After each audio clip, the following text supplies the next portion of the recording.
వచ్చే నెల 11న మున్సిపల్ సట 13న ఎన్నికల ఫలితాలు, 14న చైర్మన్ మేయర్ పదవి ఎన్నికలు, ఈ నెల 27న మున్సిపల్ ఎన్నికల షెడ్యూల్ అధికార వర్గాల్లో డిస్కషన్ అంటూ చూస్తున్నాం. సో ఈ నెల 27న మొత్తానికైతే మున్సిపల్ ఎన్నికలకు సంబంధించిన నోటిఫికేషన్ రాబోతుందట.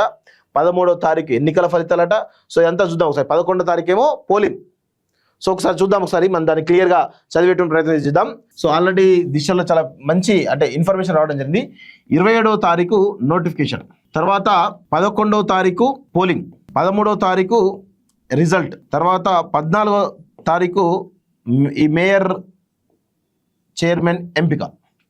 సో ఇది మొత్తానికైతే మున్సిపల్ ఎన్నికల షెడ్యూల్ ఉండే అవకాశం ఉంటుందో తెలుస్తోంది. ఈ నెల వచ్చే నెల 11న మున్సిపల్ ఎన్నికలు నిర్వహించాలని రాష్ట్ర ఎన్నికల సంఘం నిర్ణయం తీసుకున్నట్టు సమాచారం.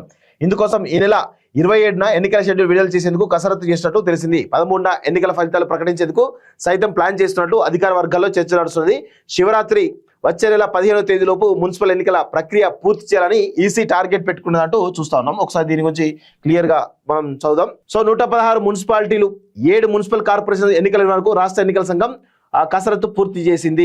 ఫిబ్రవరి 11న పోలింగ్ నిర్వహించేందుకు నిర్ణయం తీసుకున్నట్టు తెలుస్తున్నది. ఓటింగ్ లో సమస్యలు తలెత్తిన పోలింగ్ స్టేషన్ లో మరుసటి రోజు ఫిబ్రవరి 12న రీపోలింగ్ నిర్వహించి ఓట్ల లెక్కింపు 13న చేపట్టాలని ఈసీ ప్రాథమికంగా నిర్ణయం తీసుకున్నట్టు సమాచారం. అయితే ఎన్నికల ప్రక్రియ సంబంధించి షెడ్యూల్ ఈ నెల 27న ప్రకటించే అవకాశం ఉన్నట్టుగా తెలుస్తోంది. శివరాత్రి వరకు అంటే ఫిబ్రవరి 15 వరకు కొత్త పాలక వర్గాలు తీసుకురావడానికి ఈరోజు ప్రయత్నం చేస్తున్నట్టుగా తెలుస్తోంది. సో మొత్తానికైతే ఇది 14వ తారీఖు కల్లా అంత పూర్తి చేయాలని చెప్పేసి చాలా స్పష్టంగా అర్థమవుతుంది. సో 27 తారీఖు నుంచి నామినేషన్స్ 27, 28 ఇట్లా నామినేషన్ పెట్టేసి మొత్తం అయితే 11వ తారీఖు పోలింగ్, అంటే 11 అంటే 3వ తారీఖు 4వ తారీఖు కంప్లీట్గా నామినేషన్ ప్రక్రియ పూర్తి అయిపోతుంది. అక్కడ నుంచి ఒక వారం 8-9 రోజుల పాటు ప్రచారం ఉంటుంది.